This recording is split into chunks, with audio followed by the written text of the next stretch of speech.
대체 이게 무슨 일이냐? 여기 인천국제공항. 수많은 인파들의 시선을 사로잡은 곳에는 임신한 배를 부여잡은 3명의 프랑스 여성이 있었습니다. 이들을 마주한 아버지는 충격에 아무 말도 하지 못했다고 하는데요. 이 프랑스 세 자매의 운명을 뒤바꾼 건 단 한 명의 한국 남성이었습니다. 과연 이들에겐 무슨 일이 있었을지 이야기를 한번 들어볼까요? 좋아요와 구독은 감동블라썸 영상 제작에 큰 힘이 됩니다. 안녕하세요. 저는 엠마입니다. 프랑스 중부의 조용한 도시 리옹에서 태어났습니다. 푸른 하늘 아래 펼쳐진 포도밭과 고즈넉한 골목길이 있는 곳이었어요. 세 자매 중 장녀로 태어나 언제나 책임감을 안고 자랐습니다.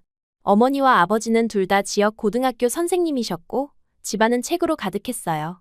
주말이면 가족 모두 함께 근교 농장으로 소풍을 가거나 집에서 보드게임을 하며 시간을 보냈습니다. 그때는 그 일상이 영원할 것만 같았어요. 우리 집의 아침은 늘 같은 패턴으로 시작되었습니다. 아버지의 커피 내리는 소리, 어머니의 부드러운 목소리로 들리는 기상 알람, 둘째와 막내의 투덜거림까지. 저는 항상 가장 먼저 일어나 머리를 빗고 교복을 챙겼어요. 어머니는 바게트와 크로와상을 테이블에 놓고 저희 세 자매의 머리를 한 번씩 쓰다듬으셨습니다. 오늘도 좋은 하루 보내렴. 그 말을 들으며 집을 나서는 것이 일상이었어요. 엠마, 숙제했니? 어머니는 항상 출근하기 전 마지막으로 제 숙제를 확인하셨습니다.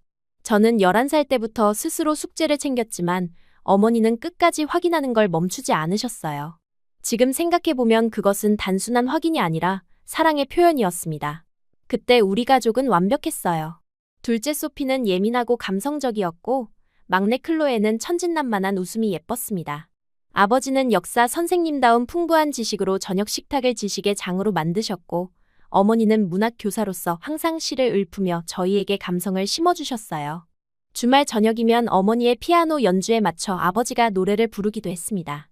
그 시간들이 얼마나 소중한지 그때는 몰랐어요. 제가 고등학교에 입학하던 해 9월의 마지막 날이었습니다. 아침은 평소와 다를 바 없었어요. 어머니는 평소처럼 저희에게 아침 인사를 하고 학교로 출근하셨습니다. 그날따라 날씨가 흐렸던 것이 지금도 선명하게 기억나요. 학교 수업이 끝날 무렵 교무실에서 저를 호출했어요. 알 수 없는 불안감이 엄습했습니다. 엠마, 지금 바로 집에 가봐야 할 것 같구나. 교감 선생님의 말씀에 가슴이 철렁 내려앉았어요. 무슨 일이 있는지 물어보려 했지만 선생님의 눈빛이 이미 모든 것을 말하고 있었습니다. 집으로 달려가는 길은 그 어느 때보다 길게 느껴졌어요. 집 앞에 도착했을 때 경찰차와 이웃들이 모여 있었습니다. 현관문을 열자마자 들려온 막내 클로에의 울음소리. 그리고 거실 소파에 무너져 앉은 아버지의 모습이 보였어요. 엠마, 아버지의 목소리는 제가 알던 그 목소리가 아니었습니다. 그제서야 모든 것을 깨달았어요. 어머니가 학교로 향하던 중 교통사고를 당했고 병원으로 이송되었지만 끝내 돌아오지 못했다는 사실을.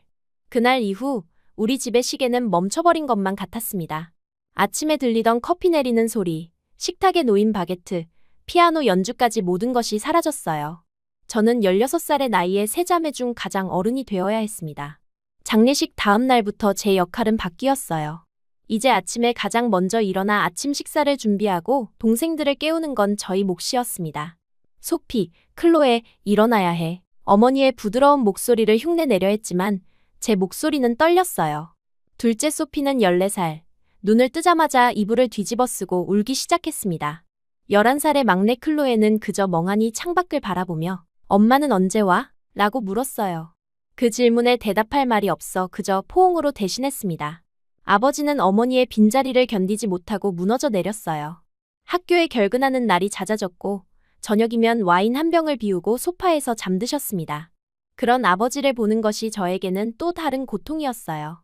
한때 위험 있고 지적이었던 아버지가 이렇게 무너지는 모습을 지켜보는 것은 가슴 아픈 일이었습니다. 아빠, 저녁 드세요. 어느 날 저녁, 용기를 내어 아버지에게 말을 걸었어요. 하지만 돌아온 건 무거운 한숨뿐이었습니다. 그날 이후로 저는 아버지의 방 앞에 식사를 두고 오는 것으로 대화를 대신했어요. 시간이 지나면 나아질 거라 생각했지만 현실은 그렇지 않았습니다. 둘째 소피의 반항은 예상보다 격렬했어요. 어느 날은 학교에서 연락이 와 달려갔더니 소피가 친구들과 싸움을 벌였다고 했습니다. 내 동생이 다른 아이의 머리카락을 잡아당겼어. 이유를 말하지 않고 있어. 선생님의 말씀에 할 말을 잃었어요. 학교에서 돌아오는 길, 소피에게 조심스레 물었습니다. 무슨 일이 있었던 거야? 그 애가 엄마 없는 애라고 놀렸어. 소피의 대답에 가슴이 찢어졌어요. 그날 밤, 소피의 방에서 흐느끼는 소리가 들렸지만 어떻게 위로해야 할지 몰랐습니다. 저 역시 같은 아픔을 안고 있었으니까요. 막내 클로에는 더 어렸기에 상황을 완전히 이해하지 못했어요. 밤마다 악몽을 꾸고 깨어 울었고 학교에서는 혼자 구석에 앉아있는 날이 많아졌습니다. 담임 선생님이 걱정된다며 연락을 주셨어요. 클로에가 친구들과 어울리지 않아요. 상담이 필요할 것 같아요. 그 말을 들으며 어떻게 해야 할지 막막했습니다. 주말이면 저는 집안일에 파묻혔어요. 빨래, 청소, 식사 준비까지. 어머니께서 해오셨던 일들을 이제 제가 해야 했습니다. 가끔은 너무 힘들어 화장실에 숨어 울기도 했어요. 하지만 곧바로 눈물을 닦고 나왔습니다. 저까지 무너지면 우리 가족은 정말 끝이라고 생각했으니까요. 시간은 그렇게 흘러갔습니다. 1년, 2년. 저는 어느새 고등학교 마지막 학년이 되었어요. 대학 진학을 앞두고 고민이 많았습니다. 집을 떠나 대학에 간다면 남겨진 가족들은 어떻게 될까? 그 고민을 안고 있던 어느 날 아버지가 오랜만에 저를 불렀어요. 엠마, 오늘 저녁에 손님이 올 거야. 아버지의 목소리에는 오랜만에 활기가 돌았습니다. 누군가 싶어 물어봤더니 도움을 주는 사람이라는 모호한 대답만 돌아왔어요. 저녁이 되어 초인종이 울리고 문을 열었을 때 저는 조금 놀랐습니다. 30대 중반으로 보이는 단정한 차림의 여성이 서 있었어요. 안녕, 나는 엘로아야. 너희 아버지와 알게 된 사이야. 그녀의 미소는 친절했지만 저는 경계를 풀지 않았습니다. 어머니가 떠난 지 3년, 아버지가 다른 여성을 집에 데려온 것은 처음이었어요. 식사 시간 내내 불편한 침묵이 이어졌습니다. 그날 밤, 소피가 제 방으로 찾아왔어요. 언니, 저 여자 뭐야? 설마 아빠가. 소피의 눈에는 분노가 가득했습니다. 저도 같은 의문을 품고 있었지만 동생 앞에서는 침착함을 유지하려 했어요. 아직 모르겠어. 하지만 아빠가 웃는 모습을 오랜만에 봤어. 조금 지켜보자. 하지만 우리의 경계심은 오래가지 않았습니다. 엘로아는 점점 더 자주 우리 집을 방문했고 매번 손에 무언가를 들고 왔어요. 때로는 막내가 좋아하는 초콜릿, 때로는 소피의 취향에 맞는 음악 CD.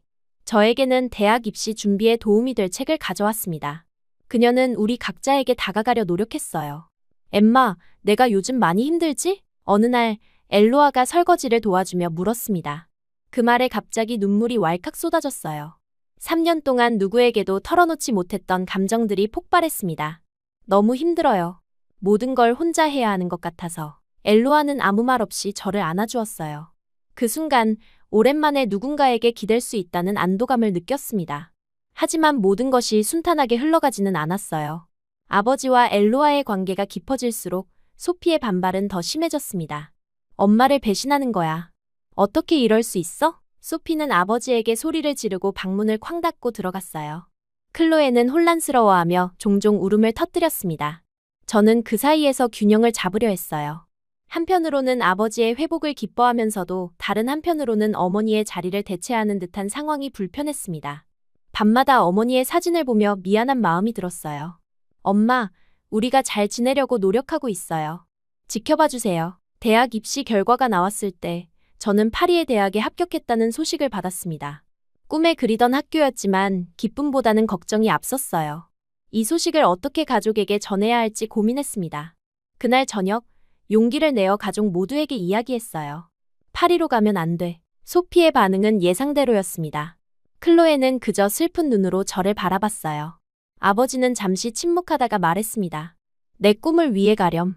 우리는 괜찮을 거야. 하지만 그 말이 진심인지 확신할 수 없었어요.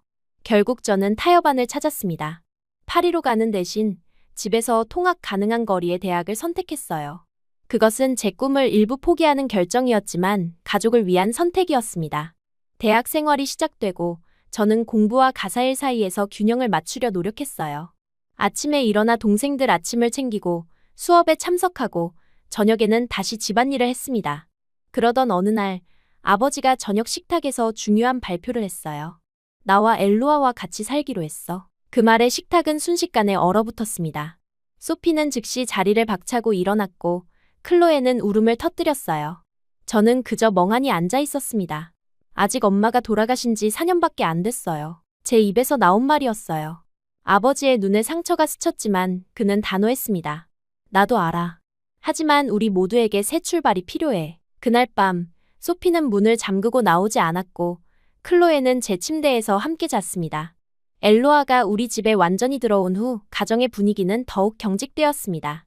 소피는 노골적으로 반항했고, 클로에는 혼란스러워했어요. 저는 그 사이에서 중재자 역할을 하려 했지만 점점 지쳐갔습니다. 대학 공부도 힘들었고 집안일도 여전히 제 몫이었어요. 어느 날 소피가 학교에서 큰 문제를 일으켰다는 연락을 받았습니다. 급히 학교로 달려갔더니 소피가 수업 시간에 선생님께 심한 말대꾸를 하고 교실을 뛰쳐나갔다고 했어요. 찾아보니 학교 뒤편에서 담배를 만지작거리고 있었습니다. 소피, 무슨 일이야? 언니도 이제 그 여자 편이야? 다들 엄마를 잊은 것 같아. 소피의 말에 가슴이 아팠어요. 저도 마찬가지로 힘들었지만 그걸 표현할 여유조차 없었습니다. 아니야, 소피. 우리 모두 엄마를 그리워해. 하지만 삶은 계속되어야 해. 집으로 돌아오는 길, 소피는 더 이상 말이 없었어요. 그날 밤, 저는 오랜만에 제 감정에 솔직해지기로 했습니다. 일기장을 꺼내 글을 썼어요. 엄마, 너무 그리워요. 제가 모든 것을 잘하고 있는지 모르겠어요. 소피와 클로에를 지키려고 하는데 점점 멀어지는 것 같아요. 아빠는 이제 다른 사람을 사랑해요. 저는 괜찮을까요? 대학 2학년이 되던 해, 저는 중요한 결정을 내렸습니다. 이제는 제 인생을 살아야 한다고 생각했어요.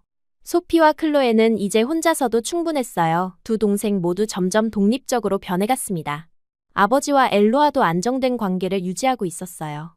저는 학교 근처에 작은 원룸을 구해 독립하기로 했습니다. 엠마, 굳이 나갈 필요 없어. 이 집은 내 집이야. 아버지의 만류에도 불구하고 저는 제 결정을 밀어붙였어요. 아빠, 저도 제 삶이 필요해요. 걱정 마세요. 자주 올게요. 짐을 싸는 날, 소피가 제 방에 찾아왔습니다. 언니, 정말 가는 거야? 그녀의 목소리에는 불안이 묻어 있었어요.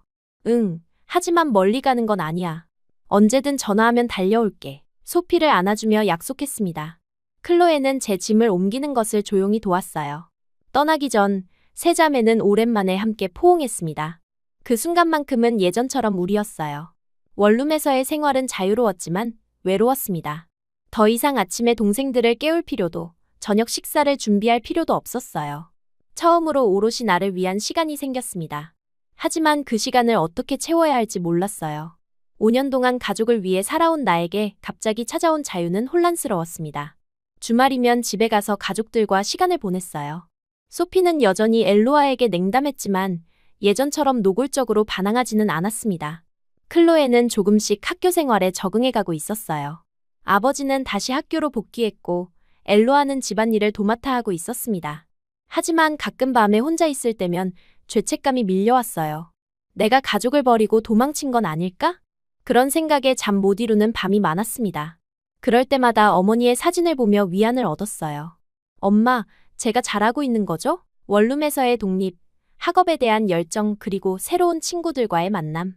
모든 것이 새로웠어요. 하지만 그 속에서도 제 마음은 완전히 열리지 않았습니다. 특히 남자친구를 사귀는 일은 더욱 그랬어요. 주변 친구들은 연애를 시작하고 끝내기를 반복했지만 저는 그저 멀리서 지켜볼 뿐이었습니다. 친했던 줄리는 종종 소개팅을 주선했지만 저는 항상 정중히 거절했어요. 그냥 친구로만 지내고 싶어. 항상 같은 대답이었습니다. 제 마음속에는 항상 방어벽이 있었어요. 사랑이란 결국 상처로 끝난다는 생각이었습니다. 어머니를 그토록 사랑했던 아버지가 무너지는 모습을 본 후 사랑이란 결국 상실과 고통이라는 등식이 제 마음에 각인되었기 때문이에요. 그리고 아버지가 엘로아와 재혼한 후에도 그 불신은 더 깊어졌습니다.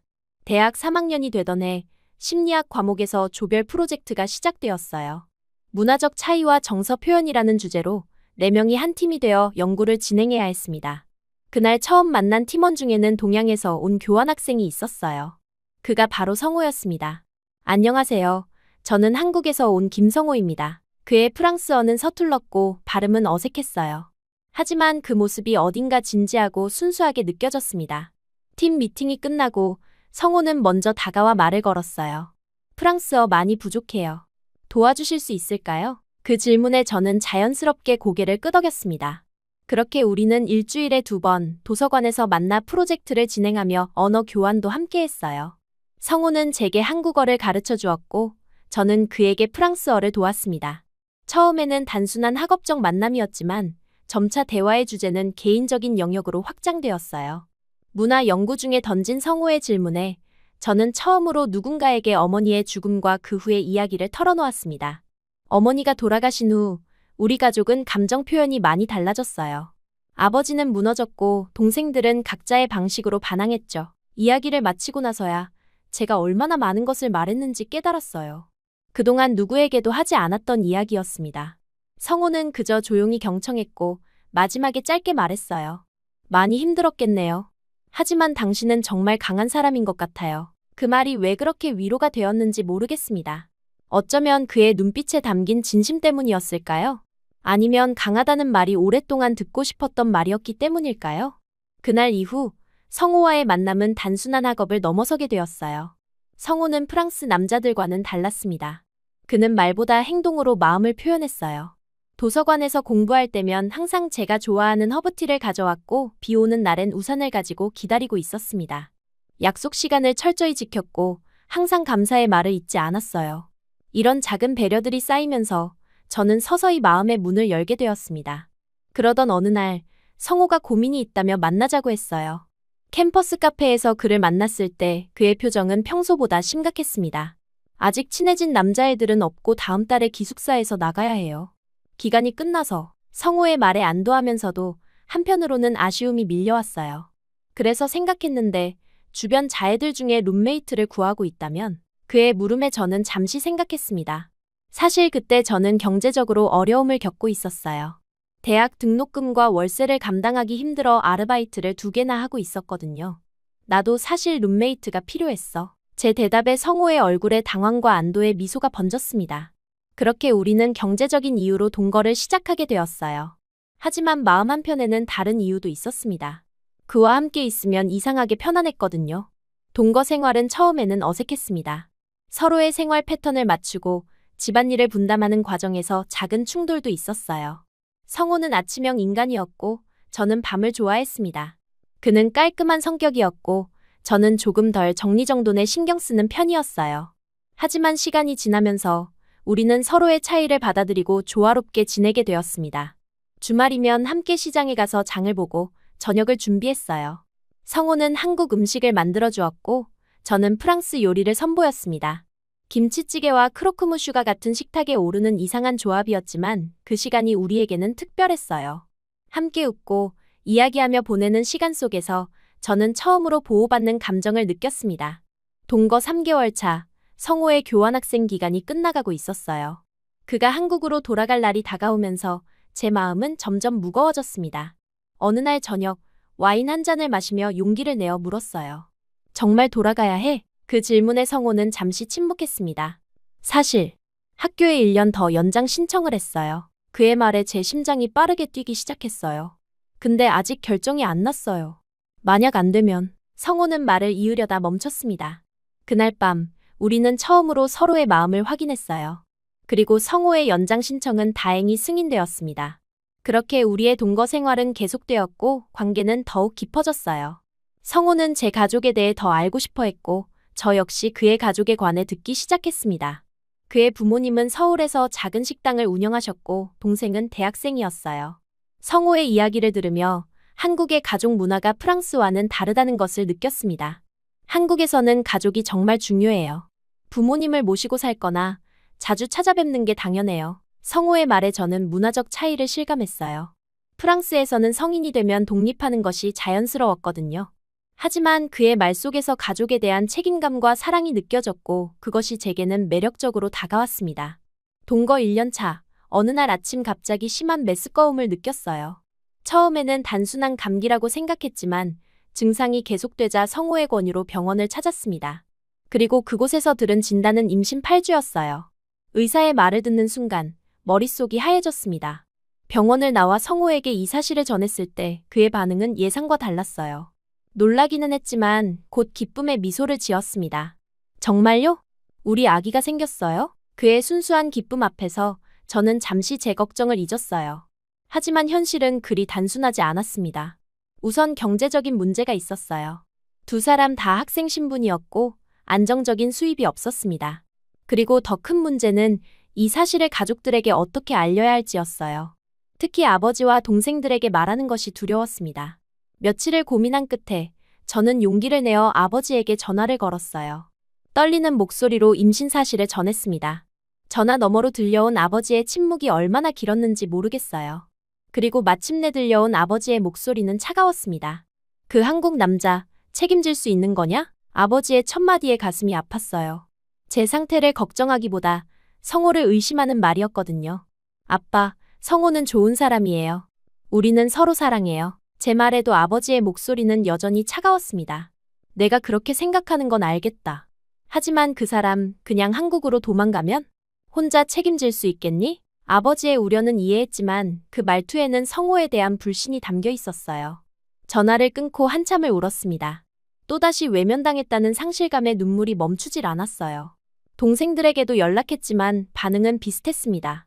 소피는 언니가 그럴 줄 알았어 라는 말로 비난했고 클로에는 그저 침묵했어요. 가족들의 반응에 상처받고 혼란스러웠지만 성호는 달랐습니다. 그는 제 손을 꼭 잡고 말했어요. 우리 함께 한국에 가요. 내가 당신을 지킬게요. 우리 부모님도 좋은 분들이에요. 분명 우리를 도와주실 거예요. 성호의 확신에 찬 목소리에 저는 조금씩 용기를 얻었습니다. 사실 프랑스에 남아있는 것보다 새로운 시작을 하는 것이 더 나을지도 모른다는 생각이 들었어요. 결국 저는 모든 것을 정리하고 성호와 함께 한국행을 결정했습니다. 학교는 휴학 신청을 했고 원룸 계약도 해지했어요. 떠나기 전날 가족들에게 마지막 인사를 하러 갔지만 아버지는 냉담했고 동생들도 마음을 열지 않았습니다. 그렇게 저는 프랑스의 모든 것을 뒤로하고 인천행 비행기에 올랐어요. 처음 한국에 도착했을 때의 기억은 지금도 선명합니다. 낯선 언어, 익숙하지 않은 음식, 그리고 완전히 다른 문화. 모든 것이 새롭고 두려웠어요. 하지만 성호의 부모님은 저를 따뜻하게 맞아주셨습니다. 시어머니는 제 손을 꼭 잡고 말씀하셨어요. 많이 힘들었지? 이 먼 곳까지 와줘서 고마워. 그 한마디에 저는 눈물을 참을 수 없었습니다. 시부모님 댁에서의 생활은 상상했던 것보다 훨씬 편안했어요. 시어머니는 매일 아침 영양가 있는 음식을 준비해 주셨고 시아버지는 조용히 저를 살펴주셨습니다. 성호는 학교를 마치고 아르바이트를 시작했고 저는 한국어를 배우기 시작했어요. 간단한 인사말부터 시작해 조금씩 일상 대화가 가능해졌습니다. 임신 기간 동안 한국의 의료 시스템에 정말 놀랐어요. 정기적인 검진은 물론 산모를 위한 다양한 프로그램들이 있었습니다.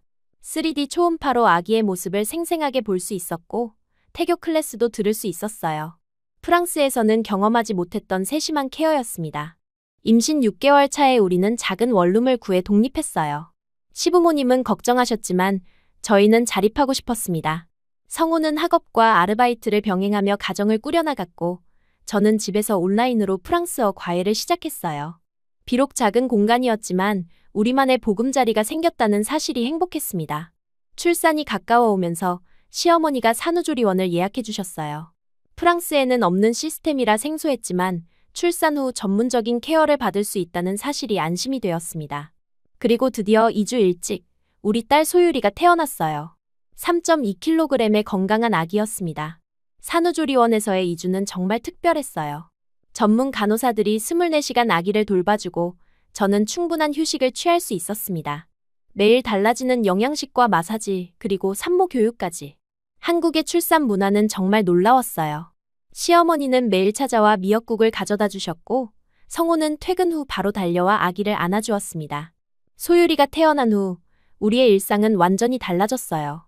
밤중 수유와 기저귀 갈기, 그리고 끝없는 울음소리. 육아는 생각보다 훨씬 힘들었습니다. 하지만 그 속에서도 작은 행복들이 있었어요. 소율이의 첫 웃음, 첫 뒤집기, 그리고 매일 조금씩 달라지는 모습들. 모든 순간이 소중했습니다. 성호는 정말 좋은 아빠였어요. 일과 학업으로 바빴지만 집에 돌아오면 항상 소율이를 먼저 안아주었습니다. 주말이면 함께 공원에 나가 산책했고 밤에는 자장가를 불러주었어요. 그런 성호를 보며 제가 내린 결정이 옳았음을 다시 한번 느꼈습니다.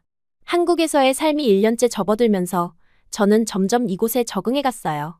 한국어 실력도 늘었고 이웃들과도 조금씩 교류하기 시작했습니다. 동네 카페에서 다른 엄마들과 만나 육아 정보를 나누기도 했고 시부모님과 함께 주말 나들이를 가기도 했어요. 낯선 땅이었지만 점점 집이 되어가고 있었습니다. 소율이가 돌을 맞이했을 때 우리는 작은 파티를 열었어요. 시부모님과 성호의 친구들이 모두 모여 축하해 주었습니다. 그날 소율이는 첫 돌상에서 연필을 집어들었고 모두가 환호했어요. 그 순간 저는 문득 프랑스에 있는 가족들이 생각났습니다. 그들도 소율이의 성장을 함께 볼 수 있다면 얼마나 좋을까 하는 생각이 들었어요. 소율이의 돌잔치 사진을 SNS에 올렸습니다. 한국의 전통 의상인 한복을 입은 소율이의 모습, 돌상 앞에서의 가족 사진, 그리고 소율이가 연필을 집는 순간까지 프랑스에 있는 가족들이 볼 수 있기를 바라며 여러 장의 사진을 올렸어요. 하지만 아버지나 동생들로부터는 아무런 반응이 없었습니다. 그렇게 평화로운 일상을 보내던 어느 날, 제 인스타그램에 댓글이 달렸어요. 언니, 소율이 너무 예뻐. 처음에는 누군지 몰랐는데 프로필을 확인해보니 막내 클로에였습니다. 1년 만에 연락이었어요. 바로 메시지를 보냈습니다. 클로에, 오랜만이야. 잘 지내? 곧바로 답장이 왔어요. 언니, 우리도 한국 가면 안 돼? 그 말에 저는 깜짝 놀랐습니다. 무슨 일이 있는 건지 궁금했지만 클로에는 자세한 이야기를 메시지로 하기꺼려 했어요. 그래서 영상통화를 하기로 했습니다. 화면 속 클로에는 많이 성숙해 보였어요. 이제 대학생이 된 동생의 모습이 새삼 낯설었습니다. 언니, 집에 문제가 생겼어. 클로에의 목소리는 떨렸어요. 새엄마 엘로아와 아버지 사이의 갈등이 심해졌다고 했습니다. 엘로아가 아버지의 통장을 관리하면서 문제가 생겼고 집안 분위기가 최악이라고 했어요. 통화를 마치고 얼마 지나지 않아 소피에게서도 연락이 왔습니다. 언니, 정말 미안해. 그때 너무 심했지? 소피의 사과에 저는 눈물이 났어요. 소피는 더 구체적인 상황을 전해주었습니다. 엘로아가 아버지 통장을 관리하는데 돈이 하나도 없는 것 같다고 지금 여자 한 명 손에 집안이 풍비박산이 났다고 했어요. 언니, 우리도 한국에 갈 수 있을까? 여기선 더 이상 못 버틸 것 같아. 소피의 말에 저는 깊은 고민에 빠졌어요. 동생들의 연락은 제게 많은 생각을 하게 했습니다. 프랑스에서 흩어졌던 가족이 이제는 한국에서 다시 모일 수도 있다는 가능성이 보였어요. 그리고 그 가능성은 두려움과 기대가 뒤섞인 감정을 안겨주었습니다. 핸드폰을 내려놓고 소율이를 바라보았어요. 이제 막 걸음마를 시작한 소율이는 아빠를 닮아 눈이 컸고 웃을 때면 볼에 보조개가 생겼습니다. 그런 소율이가 이모들을 만나게 된다면 어떨까?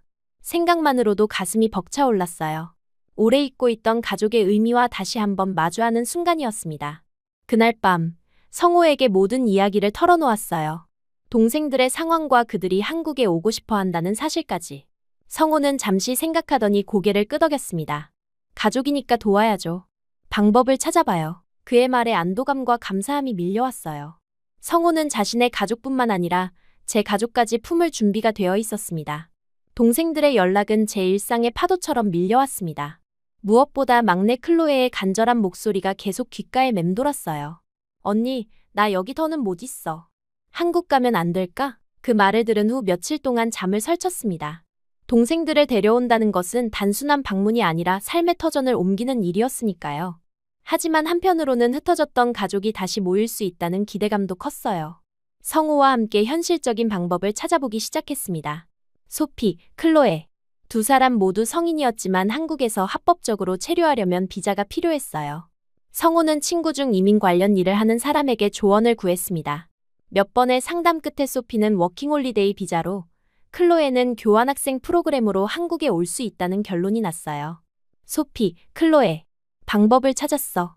너희가 정말 오고 싶다면 도와줄게. 영상통화로 동생들에게 말했을 때 두 사람의 얼굴에 안도감이 번졌습니다. 특히 소피는 오랜만에 웃는 모습을 보여주었어요. 그날 밤, 성호에게 고마움을 표현했습니다. 당신이 아니었다면 이런 결정을 내리기 어려웠을 거예요. 성호는 그저 미소 지으며 말했어요. 가족이니까요. 당연한 거예요. 준비는 생각보다 빨리 진행되었습니다. 소피는 한국의 워킹홀리데이 비자를 신청했고, 클로에는 서울 외곽에 있는 대학의 교환학생 프로그램에 지원했어요. 두 사람 다 비교적 수월하게 승인을 받았습니다. 그 사이 저희는 더 넓은 집을 알아보기 시작했어요. 기존의 원룸은 3명이 살기에도 비좁았는데 이제 2명이 더 늘어나니 공간이 절대적으로 부족했거든요. 다행히 성호의 회사에서 승진이 결정되어 경제적 여유가 생겼습니다. 시부모님의 도움까지 더해서 서울 외곽의 방 3개짜리 아파트를 계약했어요. 소율이 방, 소피와 클로에가 함께 쓸 방, 그리고 저희 부부의 방. 비용은 만만치 않았지만 가족이 함께하는 데 필요한 투자라고 생각했습니다.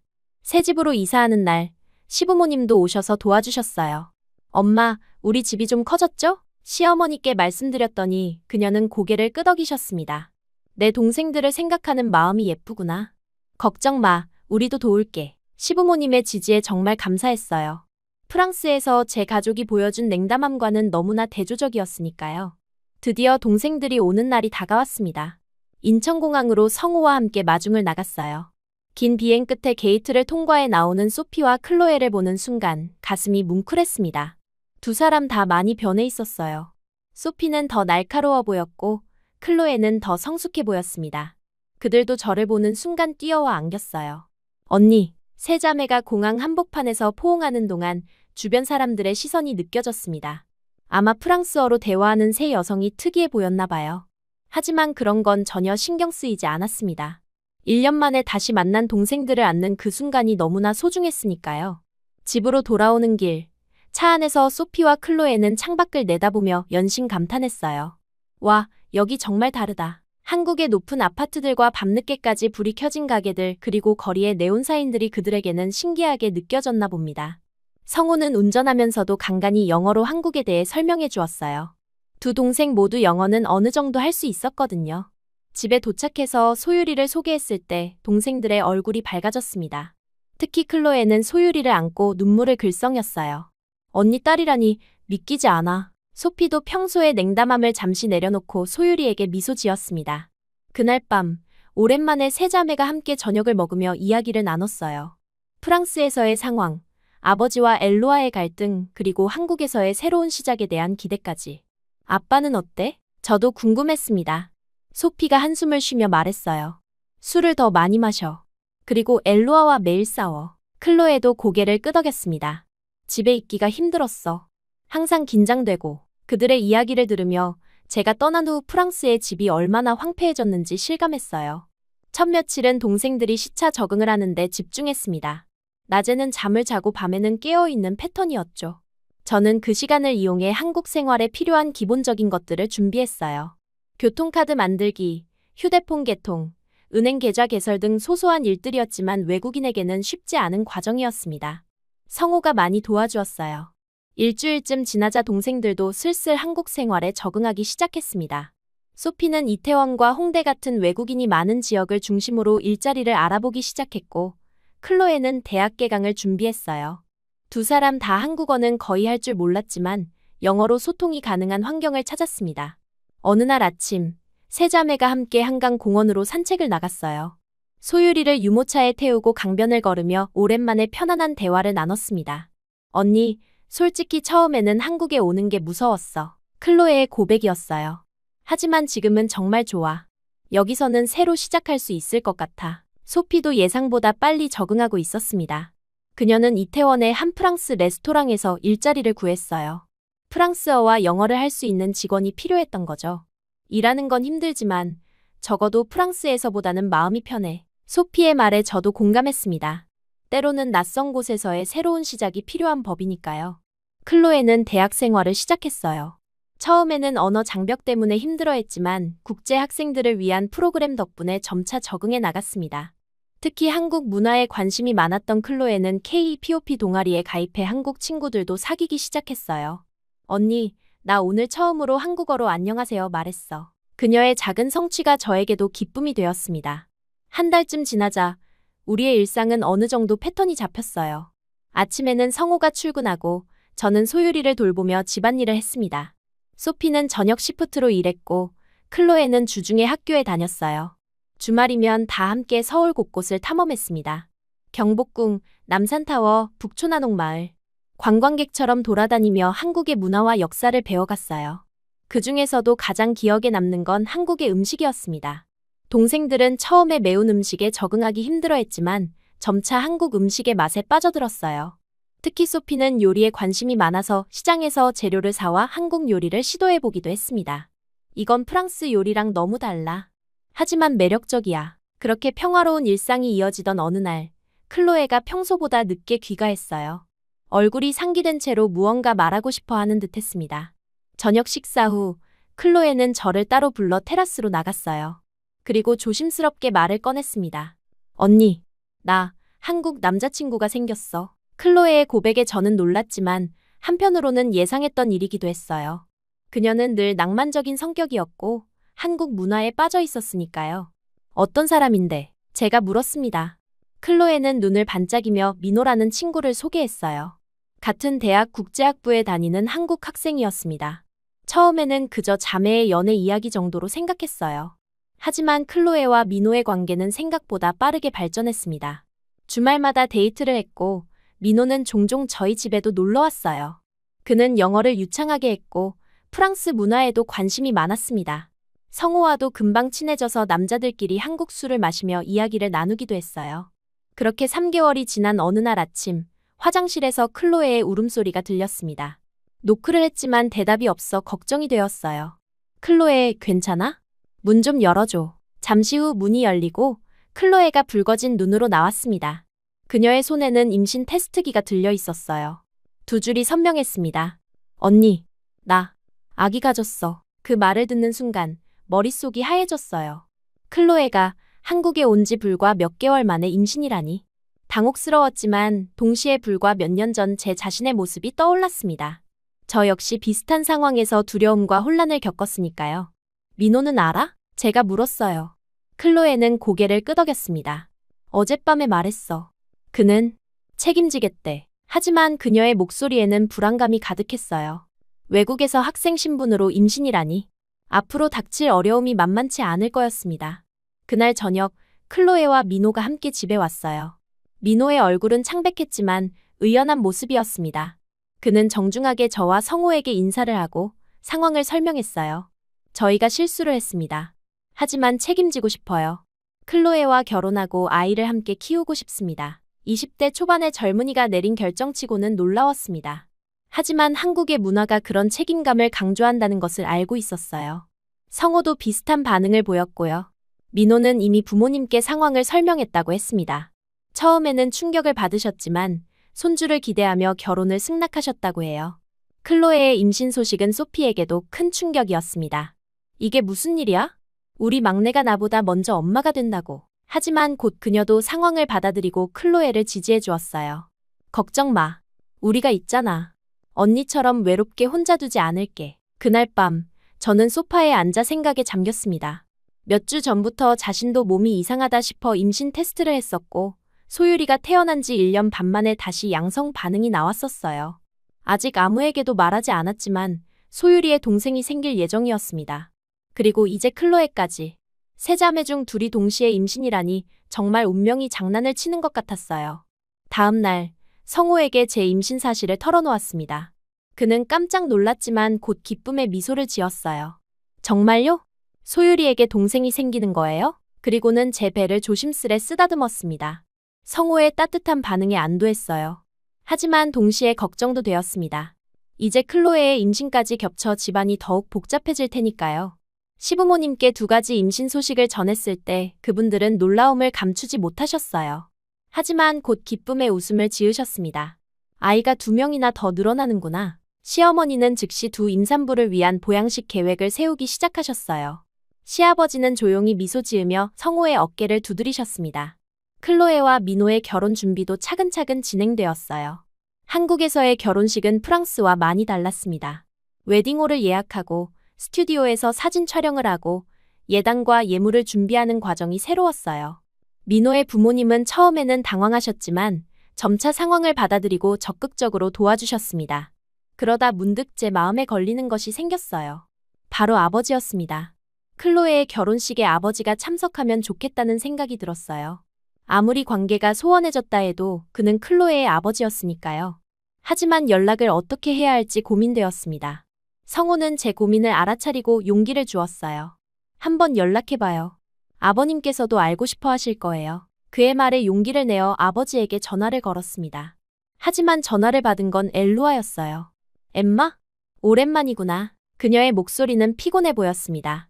아버지 좀 바꿔주세요. 제 목소리는 여전히 차가웠어요. 하지만 엘루아의 대답은 예상 밖이었습니다. 아버지 건강이 많이 안 좋으세요. 직접 보셔야 할 것 같아요. 그 말을 듣는 순간 가슴이 철렁 내려앉았어요. 아버지에게 무슨 일이 생긴 걸까요? 무슨 일이세요? 제가 다급하게 물었습니다. 엘로아는 한숨을 쉬었어요. 간 문제로 입원 중이에요.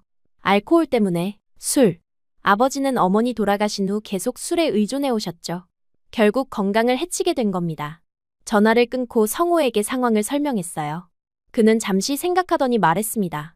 프랑스에 다녀와야 할 것 같아요. 저도 같은 생각이었어요. 아버지의 건강 상태를 직접 확인하고 가능하다면 클로에의 결혼식에 초대하고 싶었습니다.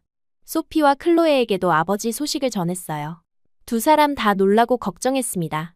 특히 소피는 마지막으로 아버지에게 했던 심한 말들을 후회하며 눈물을 흘렸어요. 내가 아빠를 너무 미워했어. 그런데 이제 와서 클로에도 결혼식에 아버지가 올 수 있을지 걱정했습니다. 임신 초기였지만 의사와 상담 후 비행기 여행에 문제없다는 판단이 내려졌어요. 그래서 성호와 함께 프랑스행 비행기에 올랐습니다. 오랜만에 고향으로 돌아가는 느낌이었지만 기분은 복잡했어요. 특히 아버지를 만난다는 생각에 긴장되었습니다. 파리의 공항에 도착해 렌터카를 빌려 고향 마을로 향했어요. 익숙한 풍경들이 창밖으로 스쳐 지나갔습니다. 포도밭, 작은 교회, 그리고 어린 시절 다니던 학교까지. 모든 것이 그대로였지만 동시에 낯설게 느껴졌어요. 아버지가 입원해 있는 병원에 도착했을 때 가슴이 뛰었습니다. 4년 만에 아버지를 만나는 거였어요. 병실 문을 열고 들어가자 침대에 누워있는 아버지의 모습이 보였습니다.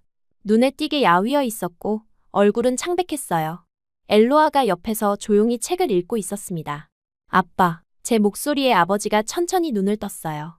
잠시 저를 바라보더니 희미한 미소를 지었습니다. 엠마? 정말 너구나. 그 목소리는 제가 기억하던 힘찬 아버지의 목소리가 아니었어요. 너무나 약해져 있었습니다. 성호를 소개하고 한국에서의 삶에 대해 간단히 이야기했어요. 그리고 클로에의 결혼 소식과 제 둘째 임신 소식도 전했습니다. 아버지는 잠시 침묵하다가 눈물을 글썽였어요. 내가 많이 놓쳤구나. 엘로아는 조용히 자리를 비켜주었고 저는 아버지와 단둘이 이야기할 수 있었습니다. 오랫동안 품어왔던 질문들을 던졌어요. 왜 그렇게 술에 의존했는지, 왜 우리에게 엘로아에 대해 제대로 설명하지 않았는지.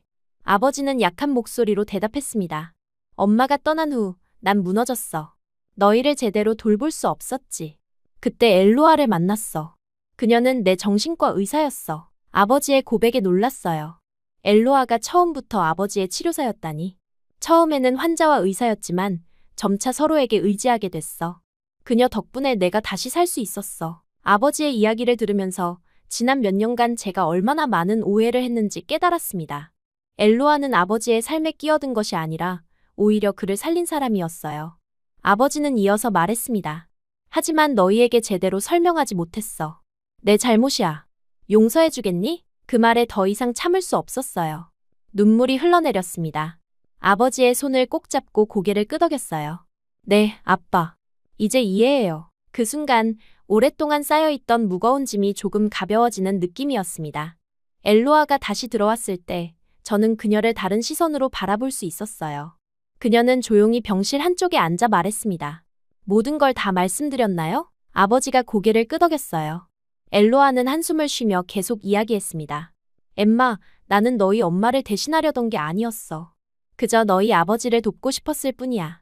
하지만 상황이 그렇게 흘러가지 않았지. 아버지가 술과 도박에 빠져 있을 때 내가 치료사로 만났어. 수년간의 치료 끝에 그가 조금씩 회복되기 시작했고 우리는 서로에게 의지하게 됐어. 엘로아의 이야기를 들으며 저는 그동안 얼마나 그녀를 오해했는지 깨달았습니다. 그녀는 아버지의 통장을 건드린 게 아니라 오히려 그의 재정을 관리하며 도박 빚을 갚아주고 있었던 거였어요. 동생들이 전해준 상황은 한쪽 면만 본 것이었습니다. 처음에 너희 동생들은 나를 받아들이지 않았어. 이에 엄마의 자리를 빼앗는 사람으로 보였을 테니까. 엘로아는 조용히 말을 이었어요. 하지만 내가 정말 원했던 건 가족이 되는 거였어. 너희 엄마를 대체하는 게 아니라. 그 말에 제 마음이 무너졌습니다. 그동안 엘로아를 오해하고 동생들에게도 그런 편견을 심어준 건 아닌지 후회가 밀려왔어요. 성호는 제 옆에서 손을 꼭 잡아주었습니다. 그의 따뜻한 손길이 큰 위로가 되었어요. 다음 날 아버지의 주치의를 만났습니다. 의사는 아버지의 상태가 위중하지만 적절한 치료와 휴식을 취하면 회복될 수 있다고 했어요. 하지만 장기적으로 술을 완전히 끊어야 한다는 조건이 있었습니다. 그리고 한 가지 더 좋은 소식이 있었어요. 만약 컨디션이 좋아진다면 아버지가 한국으로 여행할 수도 있다는 것이었습니다. 클로에의 결혼식에 아버지가 참석할 수 있다는 가능성에 희망이 생겼어요. 저는 아버지 병실로 돌아가 이 소식을 전했습니다. 아빠, 의사 선생님이 아빠가 회복되면 한국 여행도 가능하대요. 클로에 결혼식에 오실 수 있을지도 몰라요. 아버지의 눈에 희망의 빛이 돌아왔어요. 정말? 그럼 더 빨리 나아야겠구나. 그 말에 저도 웃음을 지었습니다. 오랜만에 보는 아버지의 의지였어요. 엘로아도 미소 지으며 말했습니다. 함께 열심히 노력해봐요. 저도 한국이 궁금했거든요. 프랑스에서의 며칠간 화해와 이해의 시간이었어요. 아버지와 오랜 대화를 나누며 서로의 삶을 이해하게 되었습니다. 어머니의 죽음 이후 아버지가 얼마나 힘들었는지, 엘로아가 어떻게 그를 도왔는지, 그리고 저와 동생들이 얼마나 그들을 오해했는지까지 모든 것이 드러나면서 마음의 매듭이 하나씩 풀리는 기분이었어요. 떠나기 전날 아버지와 엘로아에게 정식으로 초대장을 건넸습니다. 클로에의 결혼식이에요. 2달 후에 서울에서 열려요. 아빠가 오셔서 클로에를 신부로 보내주셨으면 좋겠어요. 아버지는 초대장을 받아들며 눈물을 글썽였습니다. 꼭 갈게. 이번에는 절대 실망시키지 않을게. 한국으로 돌아오는 비행기에서 성호에게 고마움을 표현했어요. 당신이 아니었다면 이런 화해는 불가능했을 거예요. 성호는 그저 미소 지으며 제 손을 잡았습니다.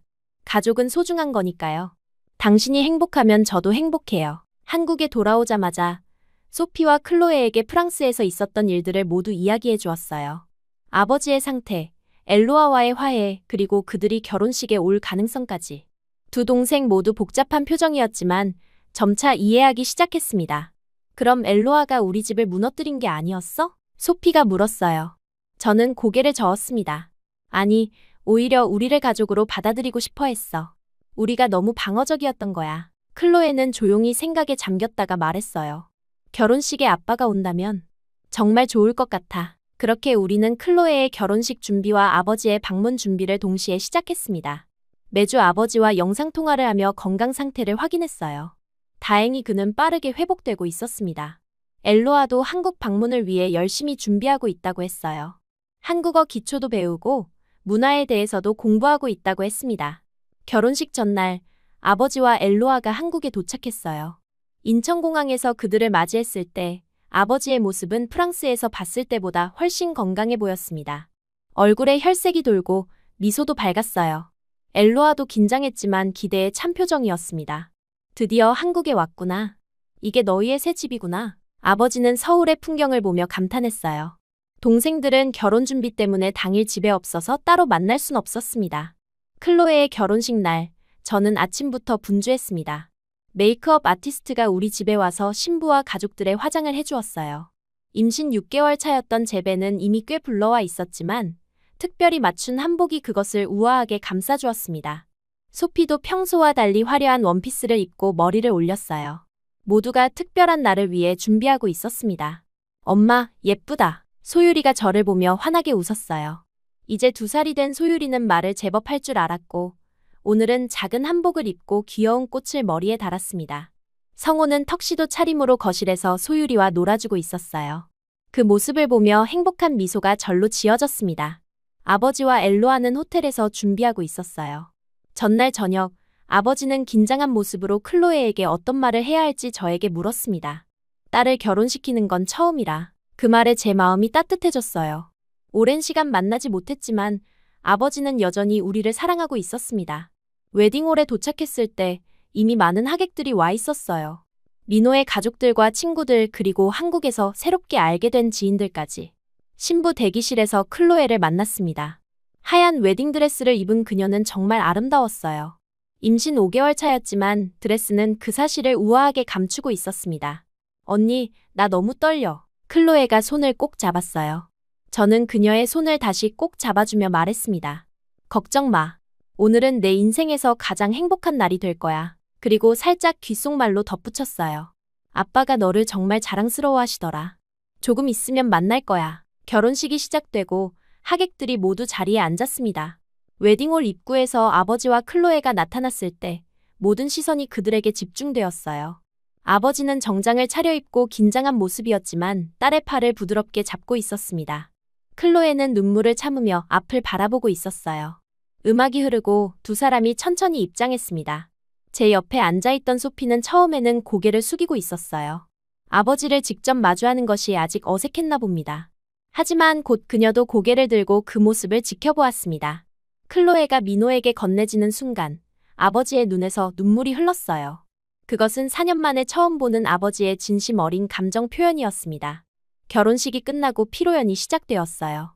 저는 성호와 함께 테이블에 앉아 아버지와 엘로아를 기다렸습니다. 곧 그들이 다가왔고 소피도 합류했어요. 처음에는 어색한 침묵이 흘렀지만 성호가 먼저 말을 건네며 분위기를 풀어주었습니다. 아버님, 한국 음식은 어떠세요? 성호의 질문에 아버지는 미소 지으며 대답했어요. 생각보다 맛있어. 특히 불고기가 정말 좋더라. 그 말에 우리는 모두 웃었습니다. 조금씩 대화가 자연스러워지기 시작했어요. 피로연 중간에 신랑 신부가 테이블을 돌며 인사를 했습니다. 클로에와 민호가 우리 테이블에 왔을 때 아버지는 자리에서 일어나 클로에를 안았어요. 정말 예쁘구나. 아빠가 너무 자랑스러워. 그 말에 클로에는 참았던 눈물을 터뜨렸습니다. 민호도 정중하게 인사를 하며 아버지의 손을 잡았어요. 그리고 소피가 용기를 내어 아버지에게 말을 걸었습니다. 아빠, 잘 지내셨어요? 아버지는 잠시 소피를 바라보더니 고개를 저었어요. 아니, 잘 지내지 못했어. 너희가 많이 보고 싶었거든. 그 말에 소피의 눈에도 눈물이 고였습니다. 마침내 소피도 아버지를 안았어요. 미안하다. 아빠가 너무 약했어. 아버지의 그 한마디는 세 자매 모두의 가슴을 울렸습니다. 엘로아는 조용히 뒤에서 지켜보다가 조심스레 다가와 말했어요. 나는 너희 엄마가 되고 싶은 게 아니야. 그냥 가족이고 싶었어. 그 말에 우리 모두는 눈물을 참을 수 없었습니다. 그날 밤 집으로 돌아오는 차 안에서 성호가 물었어요. 오늘 좋은 날이었죠? 저는 고개를 끄덕이며 답했습니다. 정말 좋은 날이었어요. 오랜만에 가족이 모두 함께 했으니까. 성호는 제 손을 잡고 따뜻하게 미소 지었어요. 그의 지지가 없었다면 이런 화해는 불가능했을 거라는 생각이 들었습니다. 아버지와 엘로아는 일주일 동안 한국에 머물렀어요. 그 시간 동안 우리는 서울 곳곳을 함께 돌아다녔습니다. 경복궁, 인사동, 남산타워 등 관광지를 방문하고 한국 음식도 다양하게 맛보았어요. 아버지는 특히 삼겹살을 좋아하셨고 엘로아는 비빔밥에 반했다고 했습니다. 무엇보다 소율이와 아버지의 관계가 빠르게 가까워진 것이 놀라웠어요. 처음에는 낯설어하던 소율이도 곧 할부지 라고 부르며 아버지의 무릎에 앉아 놀았습니다. 아버지는 손녀에게 프랑스어를 가르치려 노력했고 소율이는 천진난만하게 따라했어요. 그 모습을 보며 이것이 바로 가족의 의미라는 생각이 들었습니다. 아버지와 엘로아가 떠나는 날 공항에서 작별 인사를 나눴어요. 다음에는 프랑스로 놀러 오렴. 너희 모두를. 아버지의 제안에 우리는 모두 고개를 끄덕였습니다. 이제 거리는 문제가 되지 않았어요. 우리는 어디에 있든 가족이었으니까요. 클로에의 결혼식 이후 소피의 인생에도 변화가 찾아왔습니다.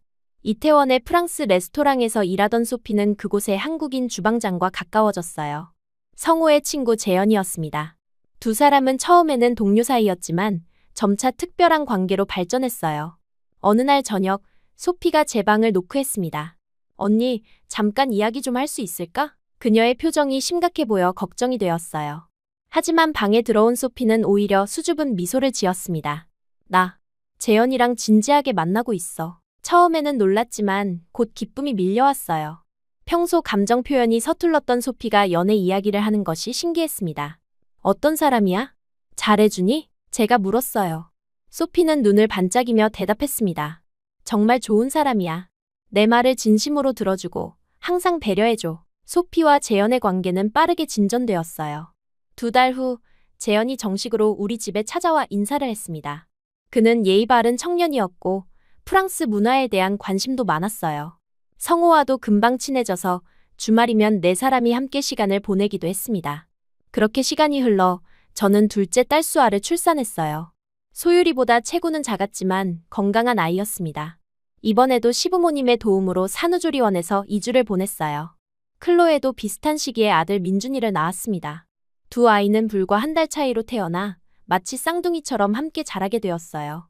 클로에의 출산 소식을 들은 아버지는 영상통화로 손자를 보며 기뻐했습니다. 이제 나는 2명의 손주를 가진 할아버지구나. 아버지의 얼굴에는 행복이 가득했어요.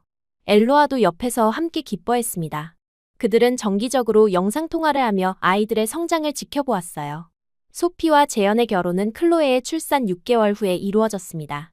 소피는 한국식 결혼식을 원했고 우리는 모두 그 뜻을 존중했어요. 아버지와 엘로아도 다시 한국을 방문했습니다. 이번에는 더 편안한 모습이었어요. 마치 오랫동안 한국을 방문해온 것처럼 자연스러웠습니다. 소피의 결혼식 날, 아버지는 두 번째로 딸을 신부로 보내며 감격에 겨워했어요. 내 딸들이 모두 행복한 가정을 이루는구나. 그의 말에 우리 모두 고개를 끄덕였습니다. 프랑스에서의 어두웠던 시간들이 지나고 이제 우리는 모두 밝은 미래를 향해 나아가고 있었어요. 결혼 1년 후 소피도 임신 소식을 전했습니다. 이제 세 자매 모두 어머니가 되는 길을 걷게 된 거였어요. 시부모님은 손주들이 또 생긴다며 기뻐하셨고 아버지도 손주가 늘어난다는 소식에 들떠 있었습니다. 우리 가족은 계속해서 커져가고 있었어요. 저는 둘째가 태어난 후 프랑스어 강사로 일을 시작했습니다. 집에서 할 수 있는 일을 찾다가 온라인 강의를 개설했어요. 의외로 한국에서 프랑스어를 배우고 싶어하는 사람들이 많았습니다. 특히 유학이나 여행을 준비하는 학생들이 주 고객이었어요. 일과 육아를 병행하는 것이 쉽지는 않았지만 나름의 보람을 느꼈습니다. 성호는 IT 회사에서 승진을 거듭했어요. 가끔은 출장으로 집을 비우기도 했지만 항상 아이들과 저를 먼저 생각했습니다. 주말이면 온 가족이 함께 나들이를 갔고 한 달에 한 번은 세 자매 가족이 모두 모여 식사를 했어요. 그때마다 집은 아이들의 웃음소리로 가득 찼습니다. 소피의 아들 준서가 태어나고 우리 가족은 더욱 북적거렸어요. 이제 아이들은 5. 소유리와 수아, 클로에의 민준이와 후에 태어난 딸 지은이, 그리고 소피의 준서까지. 아이들은 모두 비슷한 또래라 함께 놀기 좋았습니다.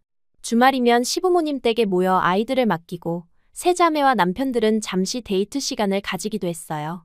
아버지의 변화는 우리 가족 모두에게 가장 큰 선물이었습니다. 어머니를 잃은 후 알코올과 도박에 빠져 자신을 잃어가던 그분이 이제는 완전히 달라진 모습으로 살아가고 계셨어요. 은퇴 후 고향 리옹의 시립도서관에서 파트타임으로 일을 시작하셨는데 역사 교사로서의 경험을 살려 고문서 정리와 청소년 역사 강좌를 담당하셨습니다. 처음에는 단순히 시간을 보내기 위해 시작한 일이었지만 점차 그곳에서 새로운 삶의 의미를 찾으셨어요. 책과 함께하는 시간이 나를 구했어. 아버지는 종종 영상통화에서 이렇게 말씀하셨습니다. 특히 청소년들에게 역사를 가르치는 일에 큰 보람을 느끼셨어요. 한때 학생들 앞에서 술 냄새를 풍기며 수업했던 부끄러운 과거를 뒤로하고 이제는 존경받는 강사로 제2의 인생을 살고 계셨습니다.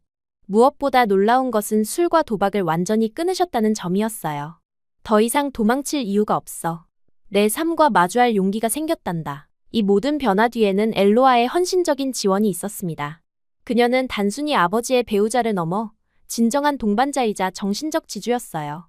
전문 심리 상담사로서 아버지의 중독 회복 과정을 전문적으로 도왔을 뿐 아니라 그 과정에서 무한한 인내와 사랑을 보여주었습니다. 엘로아는 자신의 경력도 계속 이어갔어요. 프랑스에서 트라우마 치료 전문가로 활동하며 때로는 한국의 상담 기관들과 온라인으로 교류하기도 했습니다. 당신 어머니가 지금의 당신 아버지를 보셨다면 정말 기뻐하셨을 거예요. 엘로아가 한 번은 저에게 조용히 말했어요. 그 말이 가슴에 깊이 와닿았습니다. 어머니는 항상 아버지의 잠재력을 믿으셨으니까요. 아버지가 술에 빠졌을 때도 어머니는 내 아버지는 원래 훌륭한 사람이란다 라고 말씀하셨던 기억이 났습니다. 이제야 어머니의 말씀이 사실이었음을 깨달았어요. 매년 한국 방문 때마다 아버지의 눈빛은 더 맑아졌습니다. 손주들과 놀아주는 모습은 젊은 시절 우리와 함께했던 그 활기찬 아버지를 떠올리게 했어요. 소유리가 할아버지의 무릎에 앉아 프랑스 동화를 듣는 모습을 보며 저도 어린 시절 같은 자리에 앉아있던 기억이 생생히 떠올랐습니다. 그때의 행복했던 시간들이 이제 다음 세대에게 이어지고 있었어요. 아버지는 회복 과정에서 얻은 경험을 다른 이들과 나누기 시작했습니다. 지역 알코올 중독 자조 모임에서 정기적으로 자신의 이야기를 나누며 같은 어둠 속에 있는 이들에게 희망을 전했어요. 내가 변할 수 있었다면 누구든 변할 수 있어 라는 그의 믿음은 많은 이들에게 용기를 주었습니다. 가끔은 화상으로 한국의 중독치료센터와 연결의 경험을 나누기도 했어요. 한 번은 아버지가 저에게 편지를 보냈습니다. 엠마, 너희에게 해준 것이 없는데도 이렇게 다시 가족으로 받아들여줘서 고맙다. 남은 생애 동안 좋은 아버지, 좋은 할아버지가 되기 위해 노력할게. 그 편지를 읽으며 저는 눈물을 흘렸어요.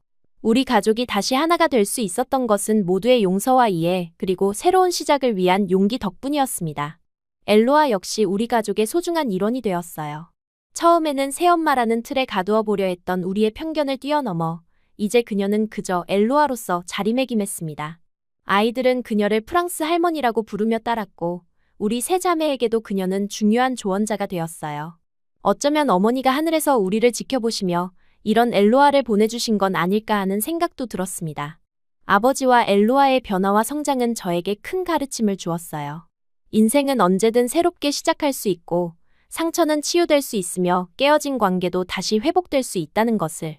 그리고 무엇보다 진정한 가족의 의미는 혈연이나 국적을 넘어선다는 것을 말입니다. 이제 우리 가족은 프랑스와 한국이라는 두 문화, 두 세계를 아우르는 하나의 큰 울타리가 되었습니다. 시간이 흘러 아이들이 자라면서 저는 문화적 정체성에 대해 고민하기 시작했어요.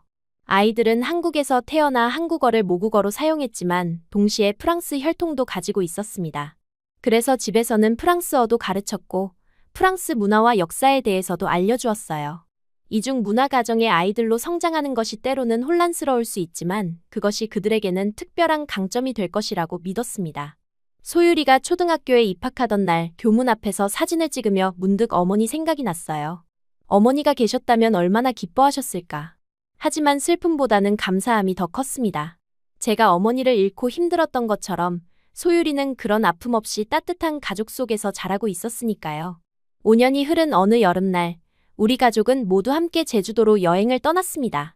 세자매 가족, 시부모님, 그리고 프랑스에서 온 아버지와 엘로아까지. 호텔에 모두 같이 묵으며 바다도 보고 한라산도 등반했어요. 아이들은 해변에서 뛰어놀았고 어른들은 테라스에 앉아 이야기를 나누었습니다.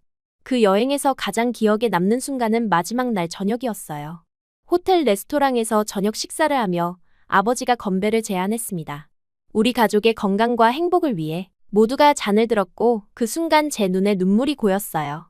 바다를 배경으로 모인 우리 가족의 모습이 너무나 아름다웠습니다. 식사 후 소피가 조용히 제게 다가와 물었어요. 언니, 우리 진짜 한국 사람 다 됐지? 그 질문에 잠시 생각에 잠겼습니다. 우리는 여전히 프랑스 국적을 가지고 있었고 피부색도 억양도 한국인과는 달랐어요. 하지만 마음은 이미 이곳에 뿌리를 내리고 있었습니다. 그런 것 같아. 그런데 난 그게 좋아. 제 대답에 소피도 고개를 끄덕였어요. 클로에도 합류해 세 자매는 함께 바다를 바라보았습니다. 프랑스에서의 아픔과 상처, 그리고 한국에서의 새로운 시작과 치유. 모든 것이 우리를 지금의 모습으로 만들어주었어요. 돌아오는 비행기에서 성호가 제 손을 잡았습니다. 행복하세요? 그의 질문에 저는 미소 지으며 고개를 끄덕였어요. 네, 정말 행복해요.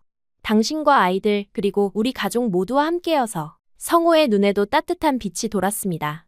그는 제 인생의 가장 큰 선물이었어요. 그가 아니었다면 이 모든 행복은 불가능했을 테니까요. 집으로 돌아온 후 일상이 다시 시작되었습니다. 아이들은 학교와 유치원에 가고 어른들은 일터로 향했어요. 하지만 이제 그 일상은 더 이상 무겁거나 지루하지 않았습니다. 매 순간이 소중했고 감사함으로 가득했어요. 어느 날 저녁, 아이들을 재운 후 베란다에 나와 서울의 밤하늘을 바라보았습니다. 별들이 반짝이는 하늘 아래 문득 이 모든 여정이 신기하게 느껴졌어요. 프랑스 중부의 작은 마을에서 태어난 제가 지금은 한국에서 두 아이의 엄마로, 한 남자의 아내로, 그리고 다시 하나가 된 가족의 일원으로 살고 있다니. 가족이 다시 하나가 된 건 나라가 달라서가 아니었습니다. 서로를 이해하고 용서하며 새로운 시작을 할 수 있는 용기를 냈기 때문이었어요. 사랑이 다시 시작된 곳이 바로 이곳이었으니까요. 성호가 베란다로 나와 제 어깨를 감쌌습니다. 뭘 그렇게 생각해요? 그의 질문에 저는 미소 지으며 대답했어요. 그냥 우리 이야기요. 성호는 제 이마에 가볍게 키스하며 말했습니다. 아직 우리 이야기는 계속되고 있잖아요. 그의 말처럼 우리 가족의 이야기는 여전히 진행 중이었어요. 앞으로도 기쁨과 슬픔, 웃음과 눈물이 함께할 테지만 이제는 두렵지 않았습니다. 우리는 서로가 있으니까요. 어떤 어려움이 와도 함께라면 극복할 수 있다는 것을 이미 경험했으니까요. 밤하늘의 별을 보며 어머니를 생각했습니다. 어머니가 보고 계시다면 지금의 우리 모습을 보고 미소 지으실 것 같았어요. 그리고 속삭였습니다. 엄마, 보고 계신가요? 우리는 지금 행복해요. 정말로요.